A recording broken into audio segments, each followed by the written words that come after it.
ഇത് തന്നെയാണോ സഖാവിന്റെ പണി? എന്ത് ഈ വഴുതടയില് ഇത് തന്നെയാണോ സഖാവിന്റെ പണി? എന്ത് എന്റെ പുറകെ നടന്ന് കാശ് കൊടുക്കല്? എന്നാ ഒരു നീണ്ട ലിസ്റ്റ് അങ്ങോട്ട് തരാൻ കൊടുക്കോ? എന്റെ ചങ്ങാതി, ഇതൊക്കെയല്ലേ മനുഷ്യന്മാര് തമ്മിലുള്ള ഒരു ജീവിതം. ഉള്ളവൻ ഇല്ലാത്തവന് കൊടുക്കണമെന്നല്ലേ നിങ്ങളുടെ ബൈബിൾ വരെ പറഞ്ഞിട്ടുള്ളത്. അന്യന്റെ മുതൽ ആഗ്രഹിക്കരുതെന്നും ബൈബിളിലുണ്ട്. ഇയാളെന്നെ ബൈബിളൊന്നും പഠിപ്പിക്കണ്ട. ഇങ്ങനത്തെ ഔദാര്യങ്ങൾ എനിക്ക് ഭയങ്കര ഇൻസൾട്ടാണ്. ഇതൊരു തരം മിഥ്യാഭിമാന.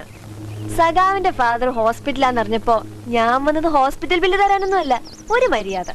വന്നപ്പോ അവിടുത്തെ സാഹചര്യം എനിക്ക് മനസ്സിലായി. എന്റെ കയ്യിൽ കുറച്ച് കാശും ഉണ്ടായിരുന്നു. ബില്ലടക്കട്ടെ ചോദിച്ചപ്പോ ആരും വേണ്ടാന്നും പറഞ്ഞില്ല.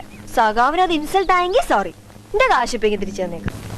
ഇപ്പൊ കയ്യിലില്ലെങ്കിൽ വൈകിട്ട് കോളേജ് കഴിഞ്ഞ് ഞാൻ വീട്ടിൽ വരാം, അപ്പൊ തന്നാ മതി. ഇന്നോ? ഇന്ന്. ഇന്നിപ്പോ പെട്ടെന്ന് എന്റെ അടുത്ത് തരാൻ പറഞ്ഞാ എനിക്ക് പിന്നെ എപ്പ തരും? ഒരാഴ്ചക്കുള്ളിൽ തരാം. അപ്പൊ ഒരാഴ്ച വരെ എന്റെ പണം സഖാവിന് വേണം അല്ലേ? ഒരാഴ്ച കഴിഞ്ഞ് തരാൻ പറ്റിയില്ലെങ്കിലോ?